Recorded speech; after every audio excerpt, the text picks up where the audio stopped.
All right. How are we feeling? Good? Good energy? Energy still good? Awesome. This is fleet. Awesome. Fleet number one. Awesome. Well, we're super excited to have you here. I hope you all have been having a good time listening to the different speakers. Did you already go to the opportunity hall? Yeah? Made some good connections? Nice. All right, well, it is my honor to introduce up this next panel. The moderator for this next panel is Amazeballs. I just met him right now. He's super sweet. His name is Franco Sanchez. He was born in Salinas, and he grew up in Seaside. And he's super excited to be coming back home to really help and see what else he can do in the community. He's a graduate of CSUMB. Anybody here? No? Yeah! Oh, shoot, wow. Like all of you. And he's really passionate about numbers and using statistics as a tool to inform and empower the disadvantaged. He is currently teaching web development and computer programming at Digital Nest, and he's going to introduce the super mad cool panel that you have coming up next.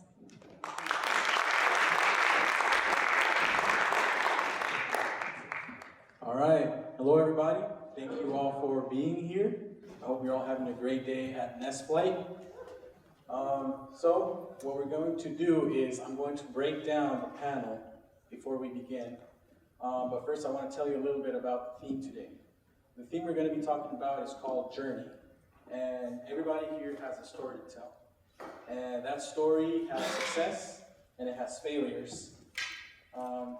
Sometimes we get caught in the mindset that success is a straightforward path, but we all know that it's a lot of zigzagging, topsy-turvies, a lot of one step forward and two steps back. Y'all hear me? You're good? All right. So in a moment, I'm going to introduce three panelists who are here to share their experiences and also to provide insight into their professional field. We have two software engineers and a data analyst. So we're going to start off by doing some warm-up questions. We're going to do that for about 25 minutes. And while we're doing that, start thinking about questions that you really want to ask. They can be personal questions, they can be professional, and once we're done with the warm-up, we're going to go ahead and open it to the crowd. It's going to be 17 minutes for Q&A. We're going to have someone here on the left and someone here on the right with mics, and they're going to run up to you. I'm just going to select someone from the crowd. You raise your hand, and I'm going to select you, and you can go ahead and direct the question directly to one of the panelists, or you can just say that it's an open question and everyone can go ahead and have a go at it. So without further ado, let's begin. Oh, actually, here's how we're going to do this. I'm going to go ahead and read the bio. When we're done, I'm going to go ahead and say, let's welcome the panelists, and then we all clap. That way we're in sync and it's not too awkward. All right? Cool. So, our first panelist is Jose Fernandez, a senior software engineer at Netflix. Jose has worked as a software engineer and technology leader at companies ranging from small startups to mid-sized places, through IPOs and enterprise giants. He was born and raised in Peru and immigrated to the US to attend the University of Minnesota, where he graduated with a bachelor's degree in computer science. Jose is passionate about bridging cultures in tech and discovering untapped talent. He is an active member of the Netflix Latinx ERG and Somos. So let's go ahead and welcome Jose.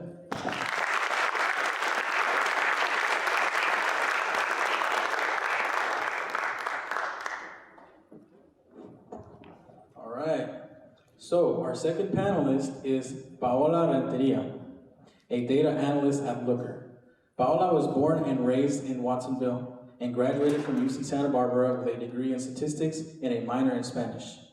Paola works at Looker, a data exploration platform in Santa Cruz. She was previously on the Department of Customer Love as a support analyst and team lead, and is now working as a data analyst for the engineering, product, and design teams at Looker. With a goal of promoting diversity, Paola is leading Algoritmo Latinx, a Hispanic Latinx employee resource group at Looker. So let's go ahead and welcome Paola.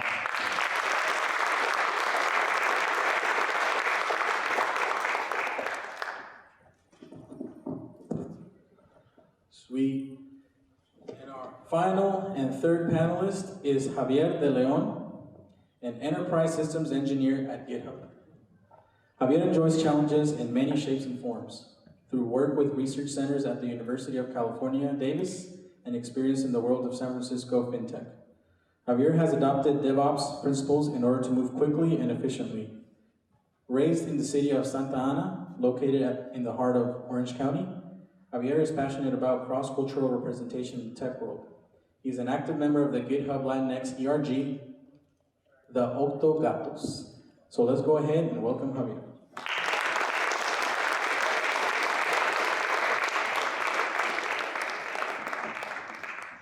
All right, see, that wasn't too awkward, was it?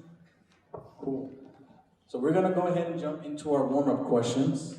And these questions are to help us get a more personal feel about our panelists and get to know them a little better. But before I dive into that, I wanna just take a look at the kind of group that we got here. I got 3 questions for everybody, so go ahead and just raise your hand if you agree with these. So the first question is, how many of you are attending Nest Flight as your first conference ever? Nice, we got a lot of first comers. You're taking the right steps, this is the first place to go. The second question is, how many of you know exactly what you want to do right now or after school? All right, that's good. You know where you're at, and that's perfectly fine. And the third question is, how many of you are still searching and trying to figure that out? All right, if I were you, I would take some notes because we got some very successful people here with great stories to share. So let's go ahead and dive into the first question. So this one is more to get a feel where everyone started off. The question is, where were you in your academic journey when you decided that you were really going to shoot for your professional goals? And how did that happen or come about? And we're going to go ahead and start with Jose and end with Javier. Oh, okay. So I don't know if you guys know, but when you're an international student, once you graduate, you actually have about a year to get a job before you have to, get your work visa or you have to go back home. So for me, the motivation to want to stay in the U.S., have the American dream, was kind of what drove me to find that job. But yeah, that was pretty much it. It was like, either you find a job, work hard, try a lot, even though you're gonna fail, or you go back home to Peru. And that's kind of what started it for me. So for me, I have 2 older sisters who went to college, and my parents came from Mexico to give us a better life. So I knew that I wanted to go to college and I wanted to pursue higher education so that I can get a job and show my parents that what they came for was worth it. So going to college, I think was my first step working towards my professional goals.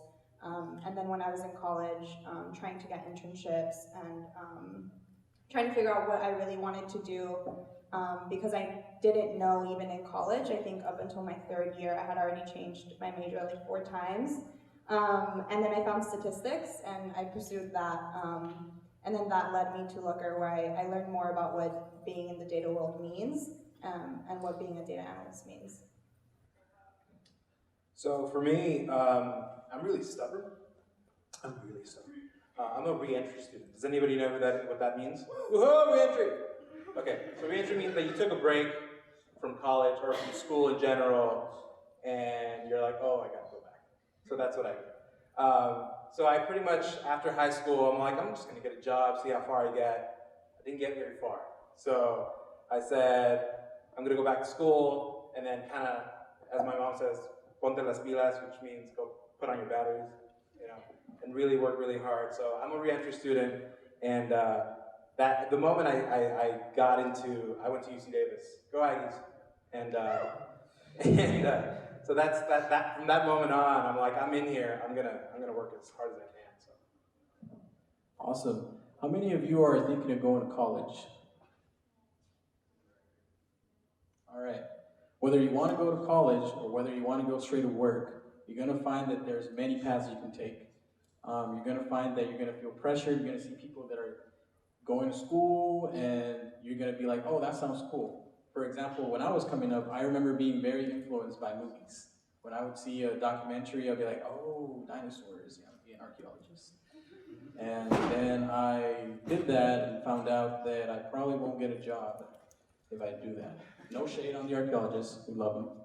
So I wanted to dab into some biology, so I definitely feel your story about changing your majors. And you're gonna find that. Maybe you want to do some EMT work, maybe you want to do some wildlife work, and you're gonna dab into these things. So don't feel that pressure that what you're gonna do now is what you're gonna be doing forever. Because like we said, the journey is you're here, you're here, you're here, and it's all about moving forward.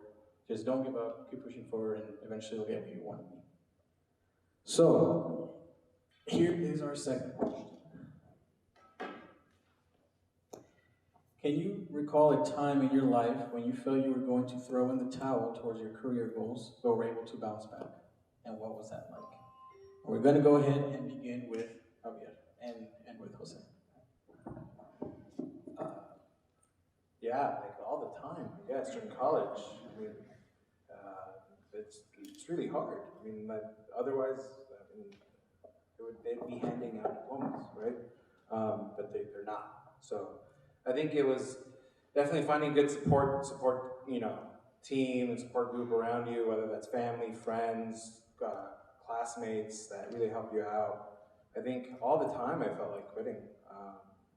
As far as like my schoolwork, but I think it was about perseverance and like really trying to understand how you learn, right? I think that's really important to understand how you learn and create a good work ethic.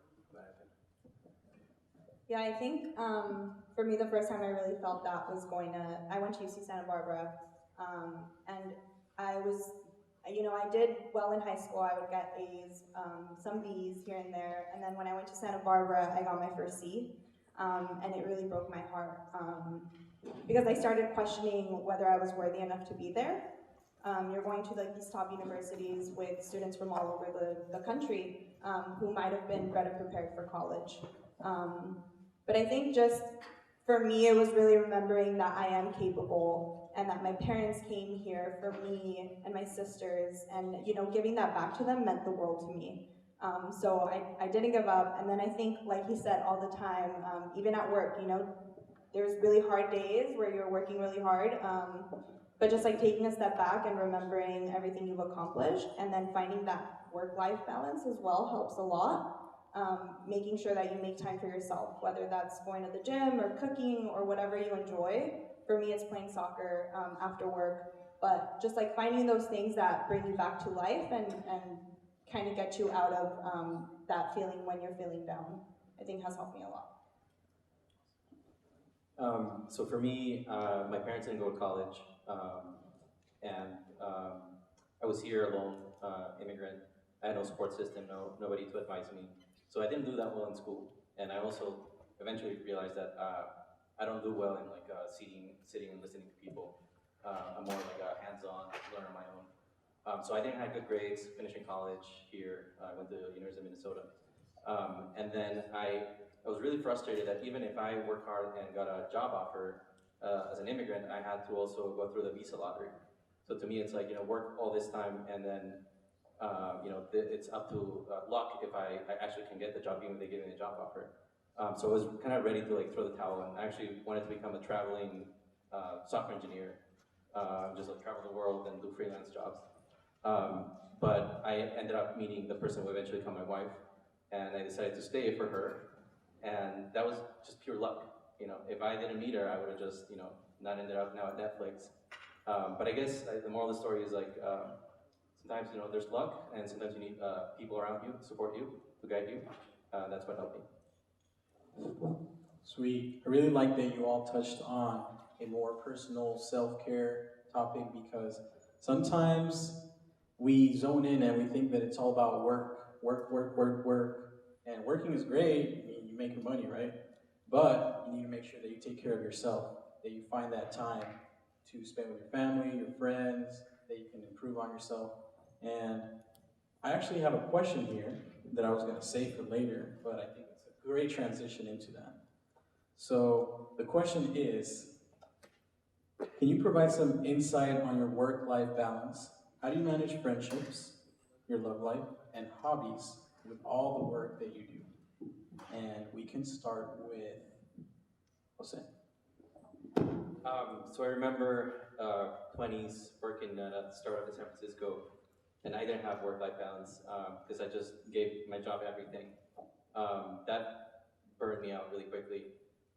So you eventually learn, like, you know, where to put limits, because otherwise you're just gonna burn out and doesn't, you know, maybe you'll have like a huge boost of productivity at work and everybody's congratulating you for being like, you know, great and solving all these problems, but then that you burn out and now in my late 30s or mid 30s with a family and kids, wife, I just work 9 to 5 because I know that working past that, it's like diminishing returns, and it's like, you know, it's a marathon.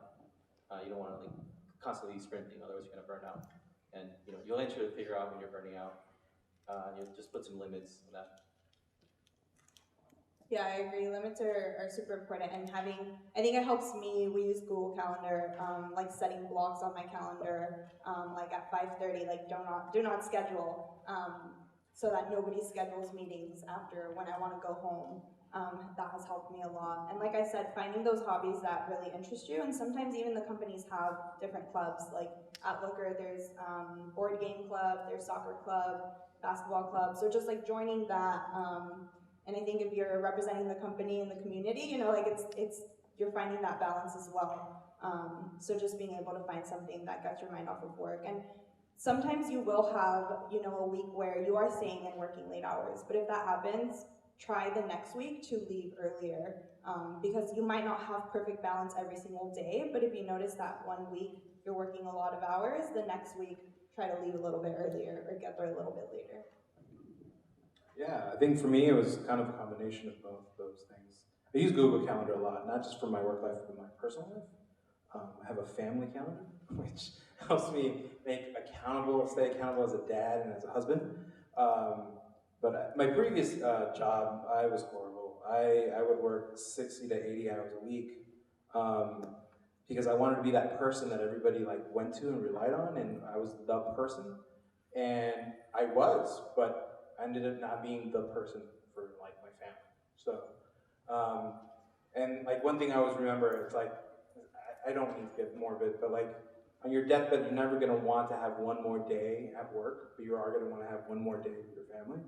So that's definitely something that I always keep in my mind. Like I always think about that. And I have kids now, so they grow up so fast. And if I don't like spend time with them, they want to spend time with me now. They're not gonna want to spend time with me when they're teenagers. So I really want to cherish that. So that's kind of like always in my mind. Absolutely. So as you can see, personal care is important. And a lot of our interests outside of work are what shape us. School's very important, school's gonna influence us, but a lot of the things that we do outside of school are really what keeps us going. And I wanna go ahead and just ask all of you, looking more back into your high school days, kind of what got you to where you're at? So if you can take a moment to take yourself back there. And the question is, what sports, clubs, or volunteering were you involved in during high school or middle school? And how did that shape your career trajectory where you're at right now? And we can go ahead and start with you, Javier. I don't know. Let's see. I was a bando. That was fun. I was in football, which was a contradiction. And I was in volleyball. I was in chess club, and I was a musician. I think more than anything, it was creative outlets, right? I think it was creative outlets, definitely. As an engineer, people don't think of engineers as artists, but some of the best engineers that I know have been musicians, and they've been artists. And I think it's the ability to think differently, and the ability to think creatively, and creative solutions have been a pretty principal aspect of really great engineers that I've seen. I think for me, when I think about like being able to time manage and you know, like discipline, I played sports growing up. I danced folklorico on the stage when I was little, and I would get out of school and go to practice, and I was playing volleyball and soccer at the same time. So sometimes it was back-to-back practice, my weekends were busy. And that really helped me manage my time because I would get home and I had 2 hours to finish homework. And I find that if I go home and I have 6 hours to finish homework, I'm gonna start watching TV and it's gonna take me a longer time to finish my homework. So keeping myself busy has helped me learn how to time manage, and I try to still do that today. So I have a routine, and it's not super great to always have a routine because I kind of am hard on myself if I don't follow it a certain day, but it does help me wake up, go to the gym, go to work, and then after work I try to even plan out my evenings a little bit, not too obsessed with it, but it does help. So I think playing sports or just being involved in anything that helps you manage time helps a lot in your career. I played a lot of video games in high school, probably more than any of you. I think you're underestimating them. No, I played a lot of video games. I was kind of a loner later in high school. I was just on my computer all the time. And I like to think that's why I got interested in computers, got me where I am. But yeah, I wasn't really part of many clubs. I wasn't very social, a little introverted. It's funny because eventually I became more extroverted. I don't know how. Yeah, I played a lot of video games. That's the truth. You were dedicated. Yeah, I was and dedicated. That dedication carried you through. I finished the video games, went through all the extra quests and everything, but yeah. Were you ever part of a video game club? Yes, I was in a guild. I eventually realized that I'm very competitive, and I didn't know that then, but I was in a competitive video game guild, and I was, trash talker, and I just loved it. Just so you know, was that WoW? Yeah. Was it WoW? No, it was Dark Age of Camelot, so that's super old school. Then I moved on to WoW. Yeah, today's video game landscape is unlike anything before. I have a little 10-year-old brother, and he FaceTimes his homeboy who's in 4th grade, and they're like, "Hey, get on Roblox." And they just play Roblox for 4 hours. And I'm like, "Hey man, as long as you do your 30-minute reading, you'll be good." Sweet, so thanks a lot for that insight. Great, so I feel that you've all shared some great stories about where you're at right now. So now I want to get more into the career of the questions that go into your careers. So as we mentioned, we have 2 software engineers, GitHub, Netflix, and we have a data analyst from Looker. So I want to ask each of you to sort of define what that means in relation to what you do in your job. Because I know, for example, I remember we were talking on the phone, and you mentioned that in Peru you had, was it computer engineering? Systems engineering. Computer systems engineering. Now, if I were to tell my mom that, she'd be like, "Oh, that's the same thing as computer science, as engineering." It all sounds like the same thing, but it actually isn't. There's small differences. So for those who are interested in tech, how many of you are interested in going into a tech career? Well, exactly. This is a perfect question for everyone. So I want to go ahead and ask you to define what software engineering means in relation to your work as best as you can. I know they're not going to understand what SaaS means, but that's okay. And likewise for data analysts, try to explain that in relation to your work. So I'm going to let a volunteer step up to the plate. Who wants to begin? I can go first. Oh, there we go. So a lot of companies collect data. I hope you know that. At Looker, it's called event tracking, so we collect information about our customers. So how are they actually using Looker? So what are they clicking into? What pages are they loading? When we release a new feature, are people actually using it, and what kind of people are using it? So we collect all of this data that just goes into this database table that's really hard to understand. It's like a huge spreadsheet. You can imagine that, like millions and millions of rows collected every second. So a data analyst, what I do, I take those numbers. We actually use Looker at Looker, and we build dashboards and reports. So I build these reports for product and engineering so that they can better understand how our customers are using the product, and maybe a certain feature is not working, so then they would try to shift that, or they would reach out to the customers that are using it the most and better understand what they like about it, what they don't like about it, and that helps us make our product more successful. It's kind of like storytelling. So you're understanding numbers and then you tell a story. Numbers tell stories, believe it or not. Go math. I said math in college, so. If you want. Or... Software engineering, or software engineering, that's a hard one. I think, for me, it keeps changing. And that's just because of the stuff that I've done throughout my career, where I've done traditional application development, and I've done DevOps work, which I loved. I think that was my favorite. And now I've done systems engineering. I'll focus on systems engineering. How about that? And as far as, it's kind of like you have a system, right? You have a system, you have to really have that system adapt to whatever you're trying to build around it, right? So that's, I'm a big fan of system engineering. Software engineering as well as just kind of, it's creating, right? It's being, creating these solutions, but robust and thinking of all possible cases, then you have efficiency, and then you have specifics like things in your code that, you know, error handling, logging, and things like that. It's just different levels and different like layers of thinking when it comes to software engineering. It's like, think of every single possible thing that could happen is kind of what I consider software engineering programming. Everything, every edge case, everything that you expect to happen, what will break it, what won't break it, what you want it to do, it's pretty much being paranoid, right? It's being paranoid and thinking of everything that can happen. I see it that way. I mean, you have a plan, you have a map, you have some type of technical specification that you hope it'll, you know, come out, and you write really good tests and test-driven development, but sometimes it just doesn't work out that way, and you kind of just, that's how I see it.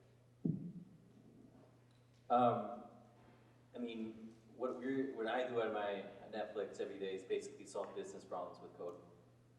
It could be business problems for the customers, for partners like the security team, the TV UI team, the team that's working on the PlayStation 4 Netflix app. And it also changes based on the company you're at, you know, the type of work that you do as a software engineer. I've worked at little startups and now bigger companies, but the stuff that you do at smaller startups is more like, let's move fast, let's just solve this problem, maybe put some technical depth in it, but we want to just solve something fast.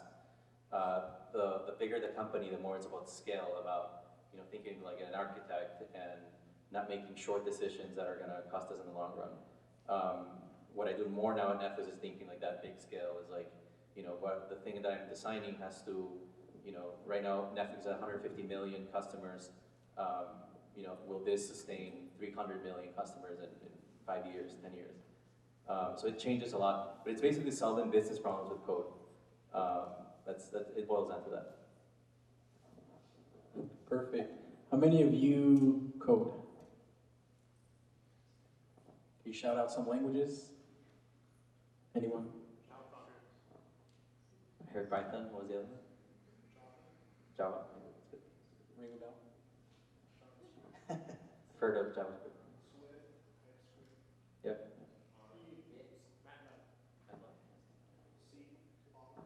Oh, we're going to be going all day. They know their stuff. They know their stuff. Quick little follow-up question. Can you name, off the top of your head, 3 programs or platforms that you use at work almost every day? Google Docs, I'm sure we all use those. Let's not go with those. GitHub. GitHub. All right. There we go. Netflix, oh, we're not supposed to use Netflix. Not supposed to use Netflix. There you go. See? And he works at GitHub, so it's okay. And he's a manager, so it's definitely okay. There's a camera over there. So I'm going to follow that up with, we use GitHub at GitHub to build GitHub all the time. So we really do. But we use Slack a lot. Slack is, we use it every minute of the day. We use it everywhere. I'm sure I got notifications on my phone right now. But yeah, definitely that's a big one for us. So I heard GitHub, I heard Slack, and Netflix. Got it. We use Looker at Looker. You also use Netflix? Shouldn't we? I actually have a really good desk in the office. It's like a corner desk, so nobody can see my screen. So smart. Is where you get the real tips.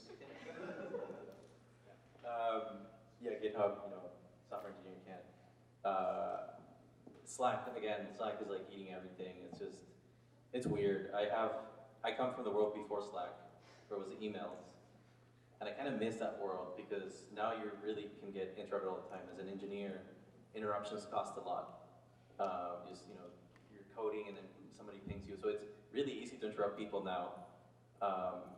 And before it was just email. So like you would only interrupt somebody if it was like really important, you have to write an email. But it's just, so I have some, it's great, but I do miss the world without Slack. And the other thing that we use every day, I mostly program in Java, so IntelliJ is kind of like what's always open. If you use Java, I recommend it, it's great. What text editor do you use? Vim, all the way. Vim. Emacs, nobody? No, Vim. I use Vim. IntelliJ. I have Visual Studio, but I don't use it that much. Just like paste things in it and then, I don't know. No Atom users, all right. So you got to change it. Cool, so I got one more question for the warm-up, and then we'll go ahead and go into Q&A. Now this one is more about the challenges that young people face, young aspiring people face getting into the industry. We hear a lot of information, we see the master plan, it looks easy when we see it, but then we start applying for jobs, and then we don't hear back 3 weeks later, we don't hear back a month later, and then you start feeling down. And that happens because a lot of the times people see that you have graduates from UC Berkeley or Stanford, all these great schools that harness all this talent. And as a first generation student, especially from rural communities like Watsonville and Salinas, you probably feel outmatched. And so I really want to dive into this question so that we can start having a conversation about what it actually takes to put your foot in the door. And that question is, how can a young aspiring professional handle the challenges of getting their foot through the door when it seems that every job wants many years of work experience? What could you actually do to compete? And we can go ahead and start with you, Paula, and then we'll just go around. I would say don't let that ever stop you. The worst thing they're gonna do is either not reply or they're just gonna say like, hey, thank you so much for applying, but this isn't a match right now. And then you ask them why and what you can work on. And a lot of times it'll say 2 to 3 years of experience, and let's say you have 1, but you have very strong soft skills. So you're able to communicate well, you're able to work on a team, especially in tech. I think people can be very technical, but they don't have the skills that somebody else might have with communication or team building or whatever that may be. So I would say to never let that stop you. If you show that you're hungry and you want it, the company will invest in you and they will teach you if you've shown that you're willing to learn. Yeah, so I think you need to start early, right? So I think if you're at the point where you're applying for jobs, you should have been using that experience, personal time, at school or wherever, and start that experience early, right? If you're still in school, try to get a job at your college. If you know there's a pizza shop across the street that doesn't have a website, you're like, hey, I'm making websites. You want to have, website, increase your portfolio, right? You make a path if there isn't a path there. You make a path, right? And part of that is not just technical, but you have to be easy to work with. You have to be kind, right? You have to be a good person. I found it that if you're a good person and you look out for people, people will look out for you. And that's just kind of my perspective on the universe. And if you work hard every day, you will end up having a career of good work. You don't have to think about years down the line. If you end your day feeling that you did a good job every time you go to work, then it'll just write itself. So I think that landing your dream job at whatever company, that's where you see yourself in the future. It's a lifelong marathon. Um, unless a lot of privilege and go to like Stanford or you straight to Google internship. Most people don't do that. I didn't have good grades to do that. But if you like look up anybody in LinkedIn, at a big company, one of these big companies like Netflix, GitHub, Looker, look at their job history, and you'll see that their first job out of college was like some little company, that gave them that opportunity, and then the next one was like a little bigger, and then the next one, I had 10 years of experience before I applied to Netflix, and it was still really hard to get in. It took me 10 years, and it was still hard. So it's like I said, it's a lifelong marathon. Just build up on everything. Don't settle. Don't ever settle unless you're still learning. If you're a company, even if they treat you well, if you're done learning, move on. Go a bigger challenge. That's kind of been my formula, and that took me where I am. So I don't know where to go next. So but yeah, it's a long way. It's very rare whether you're gonna just get that dream job right away. It's a lot of work, but it's worth it, and it's gonna teach you a lot too, because you have a lot to learn. Exactly, and the journey still continues, right? You're at Netflix, GitHub, Looker, but this isn't the end. We still have a long way to go and a lot of pages to write in our own unique stories. So thank you all very much for answering those questions. And now we're going to go ahead and take about 17 minutes to take some questions from the crowd. I hope you were all awake, taking notes. I know we all did that, right? So go ahead and just raise your hand, and I'm just going to go ahead and call on people. We have some people on the sides with mics, so I saw a hand right here, so I'm going to go ahead and call on you. Uh-oh. Catch the mic. This is a question for Javier. So you talked about how you really love DevOps. I want to know what you did specifically in there and why it was so interesting. Yeah, so when I was a DevOps engineer, I was at a fintech company, and we did consumer lending, and I was their first DevOps engineer, which means that there was no sense of like a DevOps mentality. So DevOps means it's a role, but it's also like a mentality of like it's the marriage between development and operations type of thing. And it's kind of, you move quickly, and you try to like a multiplier to developers to deploy their services and things like that. So the reason I think I like this, I had a lot of responsibility, and I had the ability to create a structure around what deployment meant here, what releases meant here, what all these things that were completely foreign to this company, and how I could use that to really empower the developers that were at my company. I think I just loved it because it felt good. It felt like to create something where I can have engineer A and engineer B work more efficiently and see their code like on production, see their code like working, their code working. Right? So I think I liked it a lot because I felt like I wasn't really a bottleneck. I didn't feel like a bottleneck. I felt like a multiplier. I think that's why I liked it so much. Sweet. And we got a hand right here. Have you watched El Camino yet? No. I saw it last time. We were choosing whether we use Netflix also every night. But I actually haven't seen the last season of Breaking Bad. So I think some life event happened, so I had a kid or something, I don't know. But I just need to watch it and then watch it. So no spoilers. Was it good? Yeah. Yeah. All right. Any more? Oh, there you go. This question is for Paola. I'm JJ, CSUP student. What technical skills do you recommend to be a data analyst, to be a competitive one? SQL. So SQL or SQL, that's a querying language for querying the database.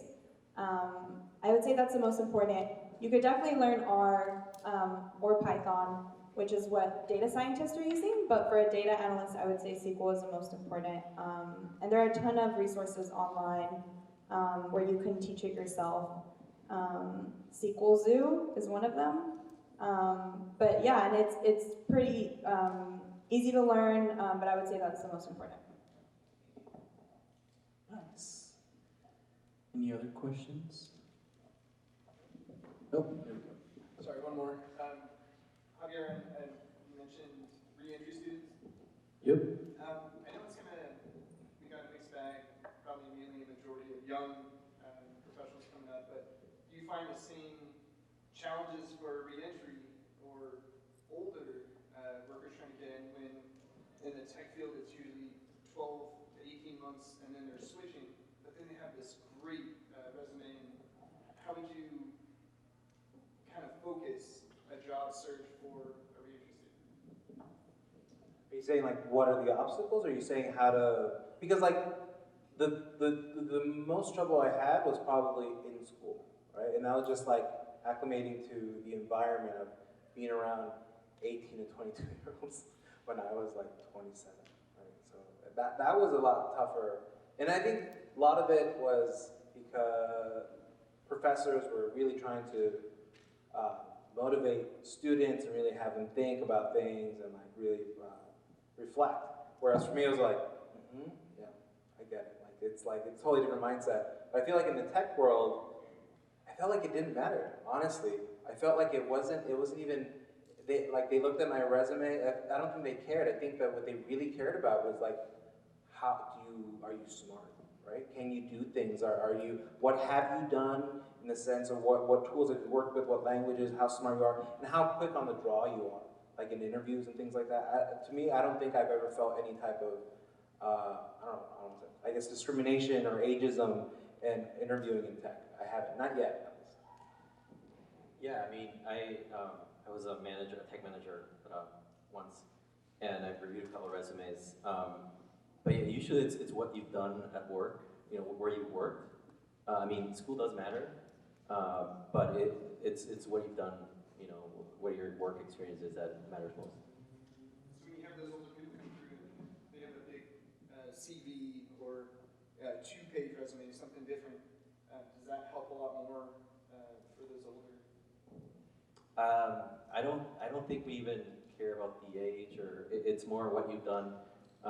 If I see that you've done 3-4 years of what I am looking for, but then you also have like experience in something else, that's actually great for me. That's a different perspective. That's more skills. Yeah, I think it's what you're doing now. Like I totally get. Like I get what you're saying. It's like if you're older and there's like 2 pages worth of CV and you were coding in Pascal or something back in the day, right? Which isn't relevant now, unless you're going to work for the IRS or something, right? But it isn't relevant, right? So what really matters is like what you're doing now within the last couple of years, last 3 years, and that means what you're learning, what your interests are. Are you learning? Are you trying to learn R? Are you trying to learn all these other languages and things like that? Excellent. Question right there. I have a question for all of you guys. My question is, what are the 3 things you look for in a coworker and why?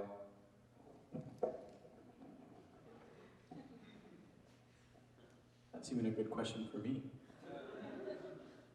That's a really good question.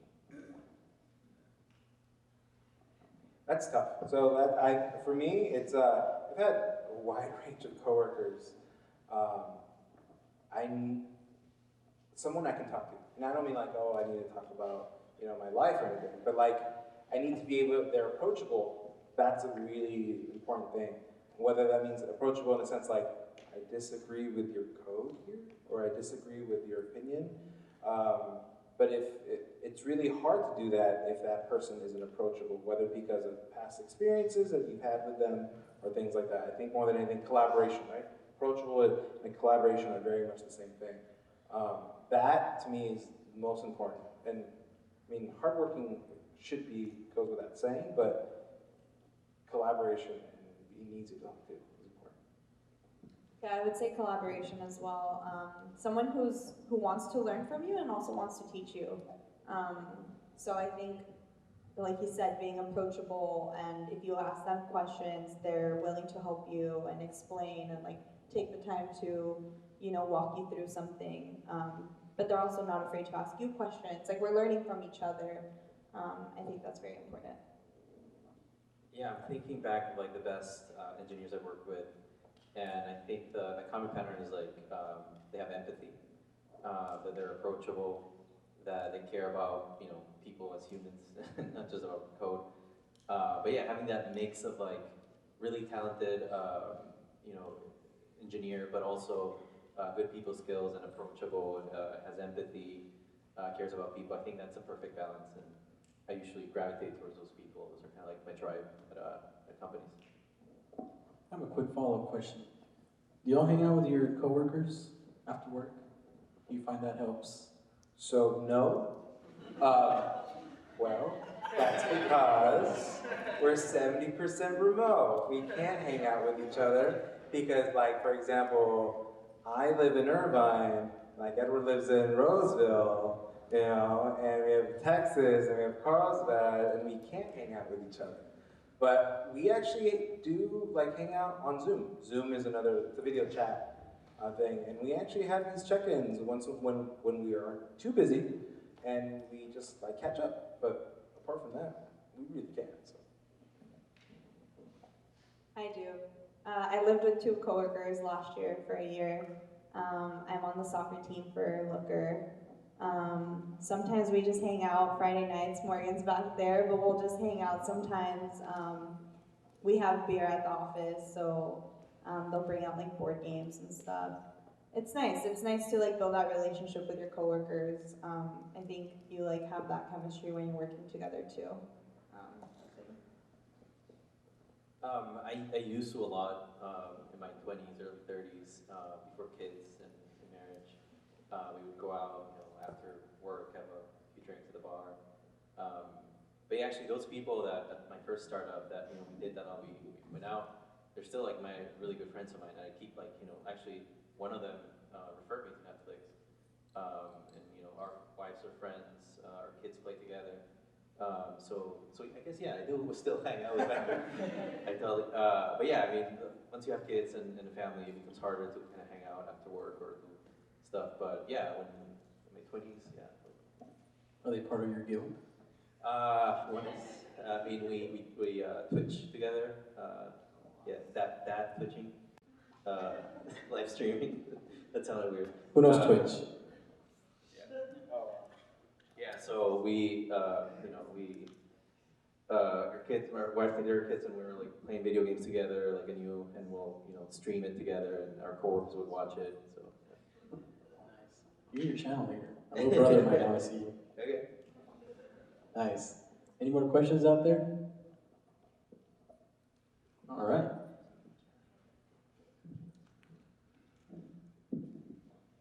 I was curious, when you're trying to learn a new language or a new concept, what is the way you would consider going about it? What kind of resources or habits would you try to maintain or get into? Is this an open question for everyone? Yeah. I'll go first. I mean, everything is on the internet, honestly. There's some great resources to just, learn JavaScript, Google that, and most like the first couple hits are going to be good resources. I think there's really the video sites, Udemy, I think. I use that a lot to learn like something new. Building something in that is like basically that's it. I would say, pick a problem that you want to solve, something very simple. Pick a language you want to learn and just do that. That's usually how I learn, just by hands-on experience over like reading a book or something. I think reading a book is good afterwards once you have a good grasp of it, once you want to like master something. But just solving a problem in that particular language, I think, to me, is the best experience. Yeah, I agree. Putting it to practice. Data scientists use Python or R. Like I said, I'm not there yet, but I want to learn more R. So I have an Apple Watch. I downloaded my health data, uploaded it to Google BigQuery, and then I used Python to like analyze it, which was a lot of fun. So just doing things like that like you can actually relate to and care about and putting it to practice helps a lot. I actually have the opposite approach. Growing up, I would break a lot of stuff, like VCRs. VCRs are these old devices that you would put these tapes in, and when you were done with them, you had to rewind them manually with a rewinder, okay? Before DVDs. Blockbuster. Yeah, exactly. Or they would charge you 25 cents. That's a whole different topic. Okay. And then, so what I would do is I would break things apart. I would reverse engineer everything. I got in trouble a lot with my parents. Mijo, things like that. So I would get in trouble. And what I do now, a lot of the time, I take projects that I like and that I like, whatever language, and I break them up. Right? I see how they were done, and I kind of break things apart and kind of reverse engineer it that way. And I work a lot by examples. Examples mean everything to me. Textbooks and texts like that, they're great as a reference for me. Like I can't read through it. I use it as a reference. I'm pretty much a lot more hands-on and stuff like that. Great, so I think we have time for one more question. So, who wants to take us home? Gentleman in the back.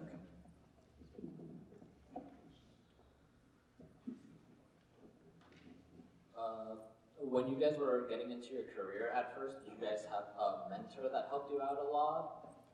Or just an open question to anyone if you found that the use of a mentor really helped, or if you didn't really ever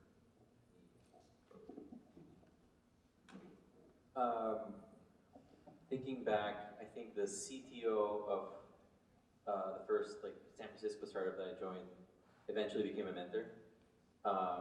He was kind of almost like a fatherly figure. He was the one that kind of picked me from the bunch. Like, you have potential. I'm gonna bring you to San Francisco, and you're gonna work at this company. I remember that he never had any kids, so like his job, the people at his managers that he managed were kind of like his children. So he then also became a CTO at a later company. He kind of brought me in. He's like, "Jose, I want you to work for this company." And now he's retired, and once in a while, like when I'm stuck, I think I was really stuck on like a decision whether I should go to Netflix or do something else. And he kind of emailed him, and he kind of walked me through the options and helped me. So just very senior. He used to be a software engineer, moved into management, but really, really, really smart guy. But yeah, I think sometimes you'll find some leaders in companies that will become those mentors. I never had an official mentor, but I think I had for me, I developed good professional relationships with people. Right? I think back to that whole thing I was saying. Be nice, be a good person. People look out for you when you look out for other people. I think I've done that, and it's not like I'm trying to game the system. It's just that's who I am. I want to be a jerk to people. It's like, and I want to do good work, and I think that's kind of been where I've been. But a mentor would have been great. It would have been awesome. Yeah, I haven't had an official one. I think I just kind of find coworkers that I can have good conversations with and talk to them about certain things in my career, my job.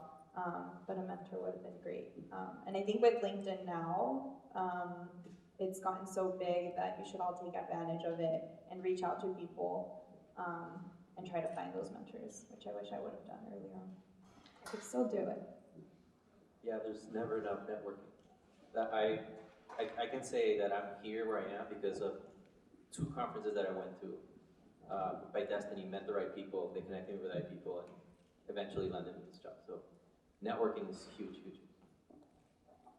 Yeah, and mentors are everywhere, and mentors don't necessarily have to be experts in what you're trying to get to.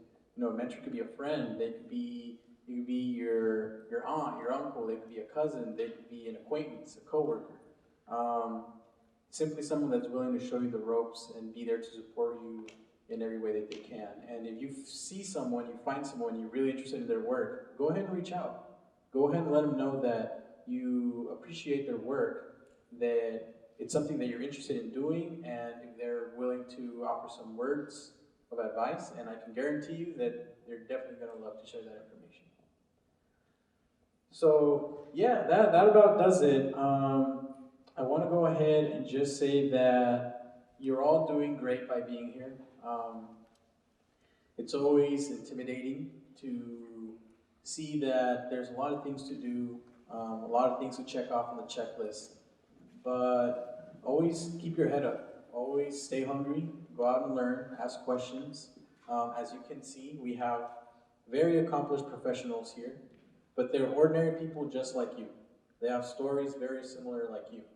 And they weren't born perfect, they weren't just landed in Stanford and like life was good, money came from the sky. Like, no, you know, everyone struggled, everyone worked hard, and sometimes we feel down, sometimes we want to give up, but you just got to keep going forward and just keep on pushing, and everything's going to work out. So thank you everybody for being here. I want to go ahead and thank our panelists, so let's give them a round of applause.